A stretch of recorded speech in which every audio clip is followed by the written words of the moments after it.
Health care bye Irha में आपको खुशामदीद कहते हैं। नाज़रीन, इस बार भी गर्मी के तेवर कुछ अच्छे दिखाई नहीं दे रहे और इसकी शिद्दत आपके लिए कई मसाइल पैदा कर सकती है। इसलिए सेहत और हुस्न के माहिरीन ने गर्मियों के लिए चंद मुफीद मशवरे दिए हैं जिन पर अमल करके आप गर्मियों में भी ताज़ा दम दिखाई दे सकते हैं। मौसम गर्मा में अच्छे परफ्यूम का इंतखाब करें। अगर आप परफ्यूम इस्तेमाल करते हैं तो गर्मियों में खुशबू बदलने का एक अच्छा मौका है। ताज़ा दम कर देने वाली एक नई हल्की खुशबू का इंतखाब करें और इसे गर्मियों के 2-4 माह तक मुतवातर इस्तेमाल करें। हल्का मॉइस्चराइजर। मौसम सरमा में हम कदरे चिकना मॉइस्चराइजर इस्तेमाल करते हैं। अब अगर गर्मियों में यही मॉइस्चराइजर लगाया जाए तो ये पसीने के साथ मिलकर जिल्द को चिकना और बदनुमा बना देगा। इस बार अपने लिए हल्का मॉइस्चराइजर मुंतखब करें। स्क्रब। जी हाँ, गर्मियों में भी जिल्द का खुश्क होना सिर्फ सर्दियों तक महदूद नहीं होता बल्कि गर्मियों में भी ऐसा होता है। इसलिए जरूरी है कि दिन का आगाज ऐसे फेस वॉश से किया जाए जो स्क्रब की खुसूसियात रखता हो। इन्हें एक्सफोलाइटनिंग फेस वॉश कहा जाता है।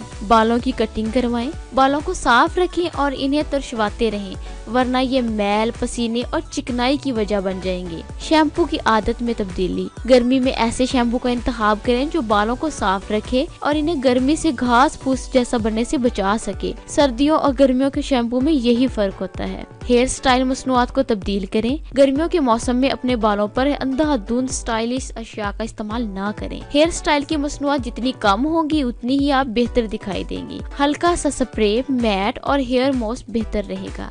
तो ये थी आज की मालूमात पर मबनी अहम वीडियो। अगर आपको वीडियो अच्छी लगी हो तो इसे शेयर और लाइक करना ना भूलिएगा और हमारे चैनल को सब्सक्राइब जरूर करें। तो मिलते हैं अगली एक और नई और दिलचस्प होम रेमेडी में। तब तक के लिए अल्लाह हाफिज।